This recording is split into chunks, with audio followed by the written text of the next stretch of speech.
Hi, friends. It's your host, Meg. And Amanda. Welcome to Wake Up and Listen, the podcast where two friends get real about purpose, intuition, and laughing through the chaos. If you're into personal growth with a side of giggles and maybe an existential breakthrough or two, you're in the right place.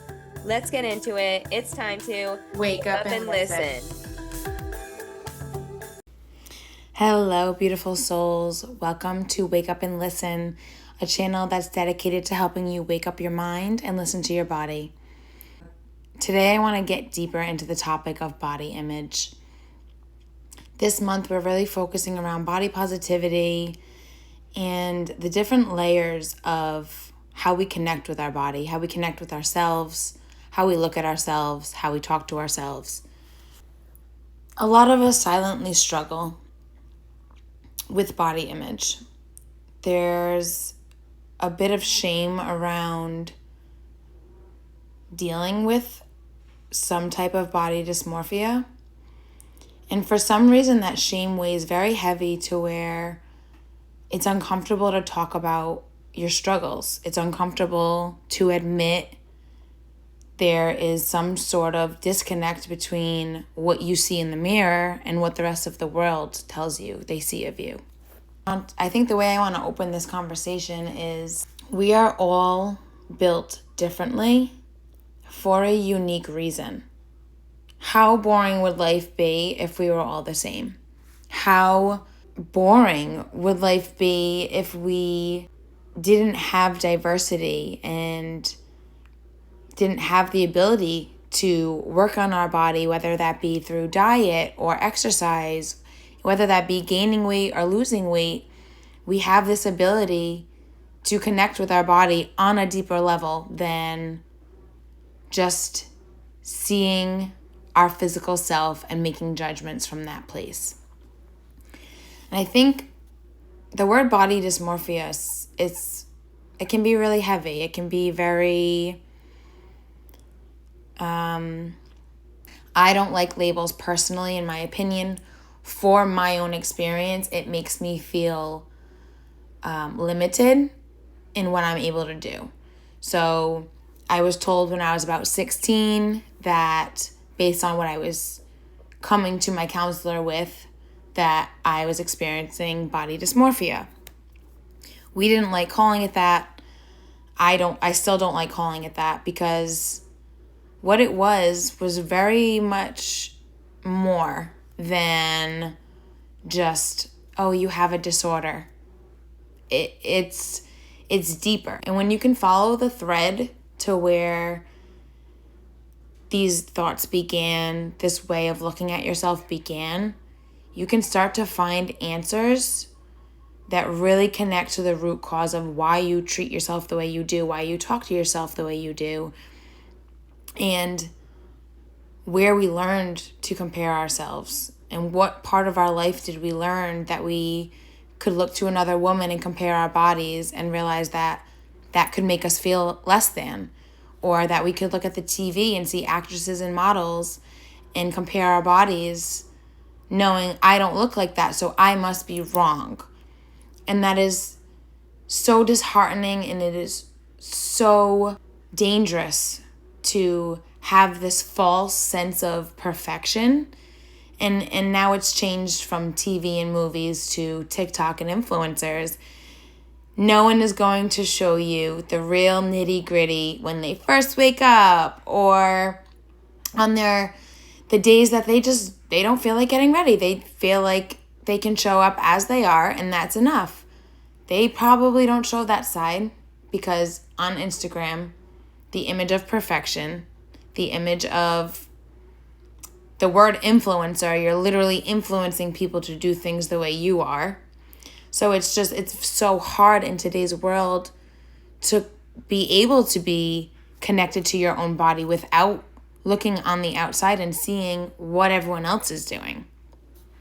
So I really just want to make this episode about becoming super aware of what that thought process feels like in your own body, and how you do not have to label yourself body dysmorphic. You do not have to label anything that is out of your comfort zone. If a label makes you feel like you can make sense of something, because I remember at one point in my journey when I had a label, I was like, oh my God, that is why I'm different. That is why. And it helped me to really make sense of it a little bit. But then I got to the point where I'm just a human figuring out how I uniquely operate.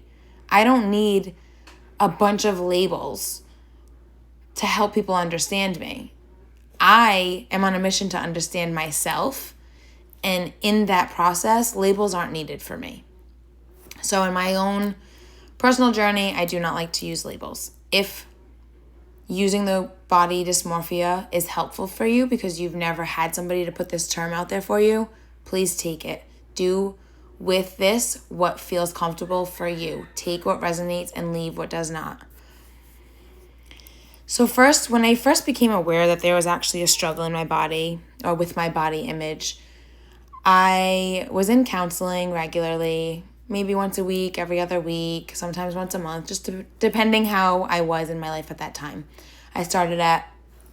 Counseling I really started at like 5, but this body dysmorphia and just trying to navigate being a teenage girl, I started really taking my counseling sessions serious with the specific person that I worked with for years at 14.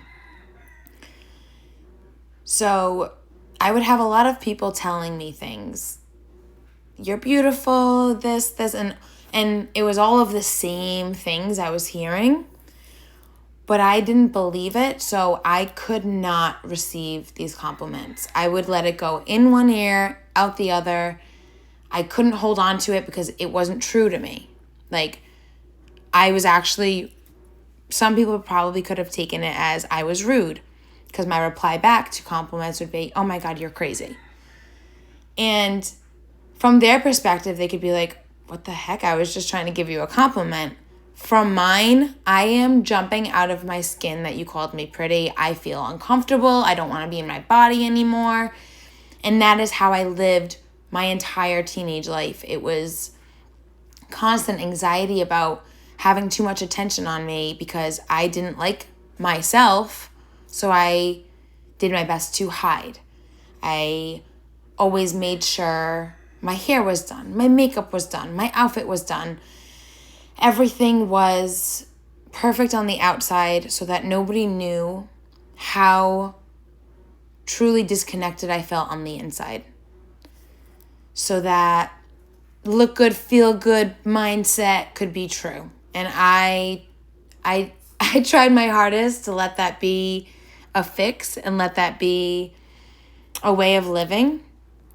And it worked for a little bit until it didn't. And it was just getting too heavy to carry. I was so sick of being disconnected from my body in such a way that I couldn't even accept a compliment from a loved one. And the self-talk would be like, these people have no idea, like, I'm not perfect, I'm not pretty, I'm not, and all of these things, my mind would just be like attacking myself. Or if you're a woman, you'll get this, the week before your period, that luteal phase. I could not look in the mirror. I remember being in high school, trying to get dressed for school, bawling my eyes out. I have clothes all over my room. I'm trying stuff on, taking it off, trying another outfit on, taking it off. I could have had the best outfit on another day that I tried that same outfit on. It would have been the best thing ever. But nothing on those days could have satisfied me because I was so uncomfortable in my body. Now, when I got to look at this, really in my healing journey, I got to a point of my healing where everything was just under a microscope for me. I wanted to know why. Okay, yes, I know that I'm disconnected from my body, but why? Why am I disconnected? Where did I hear this from? Did somebody call me ugly before? Did somebody put it in my mind that I'm not good enough? I'm not worthy unless I'm perfect? Did somebody put that there? Or did you grow up hearing it? Did you grow up hearing or seeing your sister or your mom or your grandma or your auntie looking at themselves in the mirror, telling themselves, oh, I'm so disgusting, I can't even look at myself. Oh, I don't even know why I bothered getting dressed today. If that was a normal way of how you saw the people around you connecting to their body, you will naturally think that is how we're supposed to connect to our bodies. So even if you are the skinniest thing in the world, but you grew up with somebody who was uncomfortable in their body and would call themselves fat constantly, or somebody that would put themselves down about how they weren't worthy if they weren't productive, whatever it was that you were around a lot, it may not make sense for you. But if you can zoom in and see, like, am I saying the exact same words that I grew up hearing, or that my best friend always says about herself, or did somebody call me this? Was I in an abusive relationship and this boyfriend wanted to make me feel really bad about myself, and that's where it came from? It's so important to follow the thread, figure out where did this thought, where did this mindset, where did these words that you say to yourself come from? Where were they born? When were they born? Was it your childhood? Was it a teenage relationship? Was it a best friend in college that was just really mean to you, but you didn't know it then? Find out the root cause. Where did we learn this way of being? And once you can figure out, okay, I remember my ex-boyfriend said this to me, and I was in a really vulnerable place, so I believed him. And then I kind of kept that as my own belief. And now I'm still believing that, even though this person's not in my life anymore. You get your control back so much. And it's beyond the control of, like, you're controlling the narrative. You get to take this story that you've created about yourself and find the truth to it, and find where the things that are coming into play that don't feel aligned, where did they come from? The power that you get back after looking at these deep-rooted wounds is unreal. Because yes, it takes a lot of courage to look at those parts of yourself and to look at parts of other people in your life that have played a part in the way that you contribute to your own life. And although it may be painful, there's so much to be said about the power you get back from realizing, oh, I didn't actually choose to think that about me. I was in survival mode at this one point in my life, and it became my belief out of a comfort zone, out of a survival mechanism, and it kind of just stuck. So I want to switch into how to navigate this on a day-to-day basis, because yes, I am still working through it in different ways and different layers. It is nothing like the way that it was, where I couldn't look at myself in the mirror, or couldn't get dressed in the morning, wouldn't go out if I didn't feel like I looked the way I wanted to look, I wouldn't go out. And they were like, I would let it ruin my entire night. I would let it literally ruin my life. The things that I would do, the things that I would limit myself to doing because I didn't feel good. And it wasn't just feeling good. It was the measurement of, I need to look a certain way. Navigating this day to day, now that I'm 30 and I started my counseling at 14. So there's been so much time for me to learn new ways of being, and so many trial and error ways of being that I've had to navigate to be able to get to where I am. And the biggest thing that helps me is the ability to have gratitude for what I have. this has been my practice since I was 16. And it started actually because my counselor taught this to me, on getting clear on your gratitude for what the little things you have, down to the legs that you are standing on, the eyes that you have to see, the ears you have to hear, the arms you have to hold things, the hands you have to pick things up. Some people don't even have those things. And when you can really zoom out and see, you're complaining because your stomach's not flat enough, or your hair's too thin, you can really put into perspective, like, I have 2 legs, I have 2 feet, I have 2 hands, 2 arms, 2 eyes, 2 ears, I have a nose, I have a mouth, I have a voice, I have a heart that's beating. When you can really tap into and connect to your body on a deeper level than this surface, like, I have no makeup on, my hair is gray, it's not straightened, it's frizzy. When you can move from the shallow end of your physical body and get into the importance of your physical body, and how without those hands you wouldn't even be able to style your hair, and without eyes you wouldn't even be able to see yourself in the mirror, and without legs you wouldn't even be able to walk yourself to the bathroom to get ready in the morning. When you can really go back and see, I have tons to be grateful for, there's really no room left for you to be ungrateful, because you're abundant in all that you have. That has been my saving grace. My number 1 practice is gratitude and body positive affirmations, which is all really the same, in understanding, like, this is what I have. I am a strong, able-bodied human. I am healthy. I am flexible. I have the ability for movement. I can bend. I can stretch.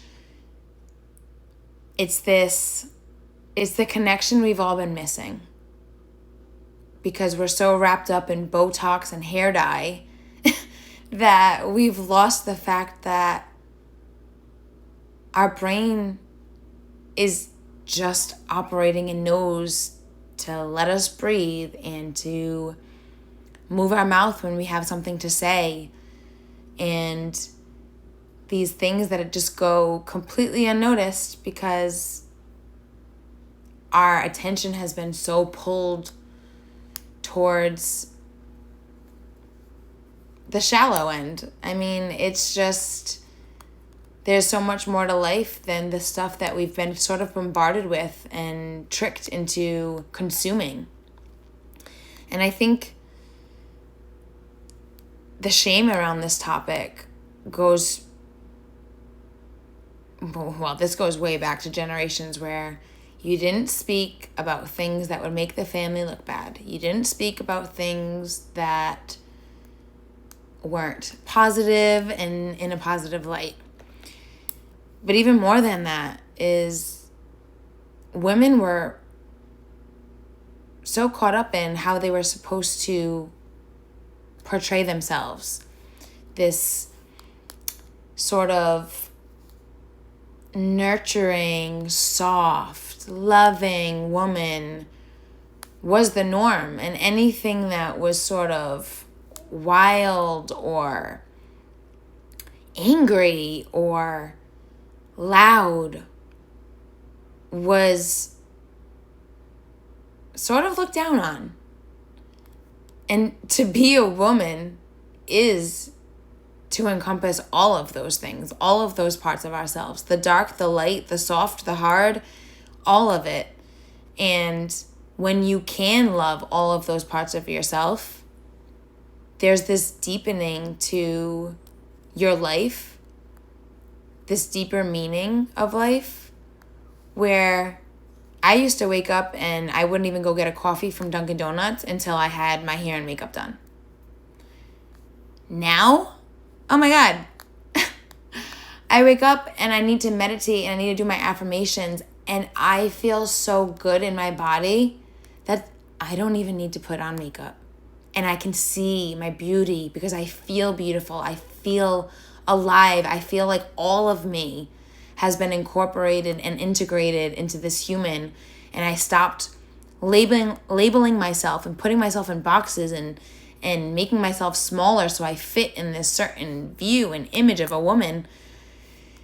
When we get free from outside noise and shame and the feeling that we're weak if we're less than what society tells us to be, we get a whole new level of power, a whole new level of living, and living a life that's aligned for us.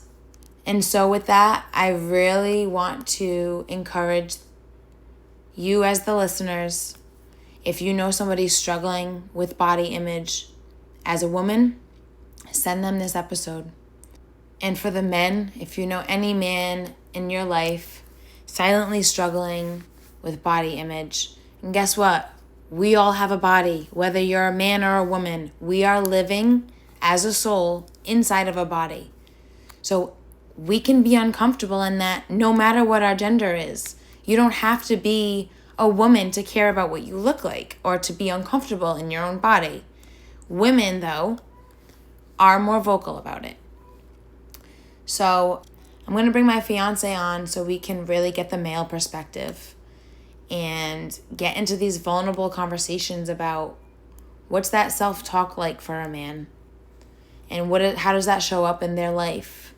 So I'm super excited to have him on and really just get into this vulnerable topic, this vulnerable conversation about this silent struggle that so many of us face and we don't talk about. It's just kind of something you deal with. It's just a norm. I'm here to tell you you're not alone. There's so much more to life than an image that we hold as an expectation of ourselves instead of just showing up as our favorite version of ourselves. I hope this finds everybody who needs to hear this. Don't forget to hit that subscribe button to never miss an episode.